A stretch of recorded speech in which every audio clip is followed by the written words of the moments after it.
about immigration. They're going to tell you that they care about the immigrant community and they're going to be a fighter for immigrants. Not everyone has the same track record. I'm going to profess that our track record in Jersey City is second to none in regards to anybody in the state of New Jersey. And I'm going to tell you, I told you earlier about how I grew up. I grew up in a household of immigrants that prioritized immigration as a profession. That's what my mother did. When I got elected in 2013, the first thing we did was establish an immigration office in City Hall. It happens to be the only nationally accredited immigration office in any municipal building in the country. In 2016, when Trump was attacking the immigrant community, we were the first to stand out there and reaffirm ourselves as a sanctuary city and a place that people can come to and we will welcome. With regards to the immigrant community, refugees from Afghanistan, refugees from Ukraine, Jersey City has been at the forefront of the country with regards to that. In 2019 and 2020, when the immigrant community and undocumented community couldn't get food because of federal programs that didn't provide it, Jersey City stepped up and provided and raised money to make sure that we met people where they are through those crises.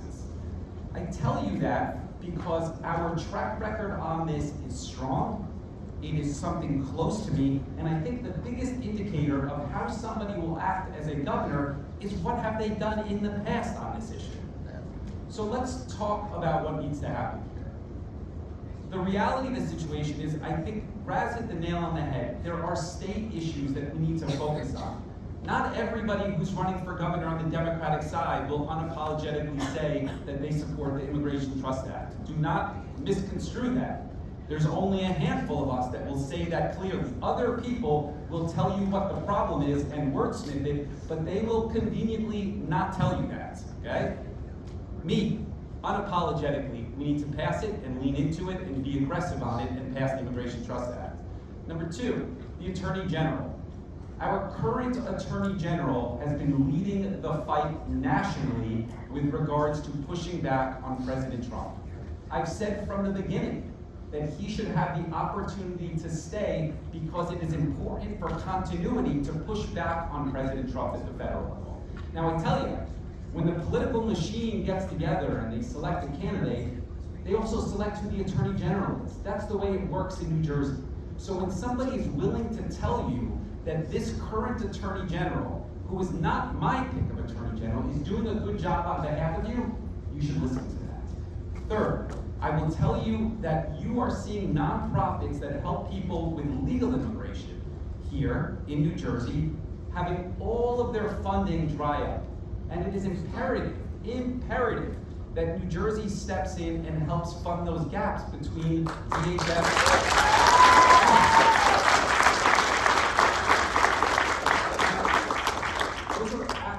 Steps. 2 weeks ago, we had a Zoom call on vulnerable communities. And I thought it was important, I partnered with Make the Road on this, because I thought it was important in the platform of the gubernatorial campaign to elevate some of the voices so people can hear firsthand what people are experiencing. Because it's very, very easy to look at what you see on Fox or MSNBC and the racism comes in when you see a black or brown person surrounded by these ice jackets and assume the worst. I told people at that Zoom that in those raids in Newark, my father's building was raided. I said it at the debate as well, and I posted the footage of it. My father in that building has 4 units. One is the immigration services business that now is a lawyer. One is a contractor for the state of New Jersey. One is a teacher in Irvington, and one is a soldier. ICE came in with 15 people, door to door, looking for somebody. They didn't arrest anybody, but the next day, one of the tenants asked to move. She was scared. And I say to people all the time that can happen to my family, because it did happen to my family. As a gubernatorial candidate, it means it can happen to your family.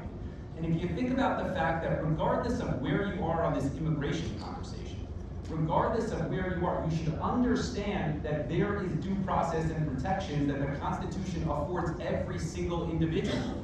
That the same way ICE should not go door to door in my father's building looking for somebody, they should not go door to door in anybody's building without a permit.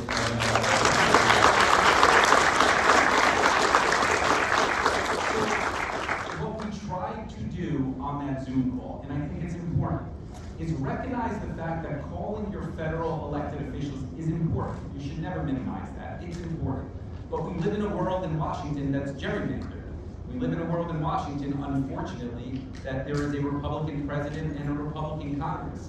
However, in New Jersey, you have a Democratic state assembly, a Democratic Senate, and we collectively elected a Democratic governor that we should be holding accountable to push the Immigration Trust Act and push policy to protect the people that are here. As governor, I understand that because as a mayor, I have lived it for 12 years. Lived it.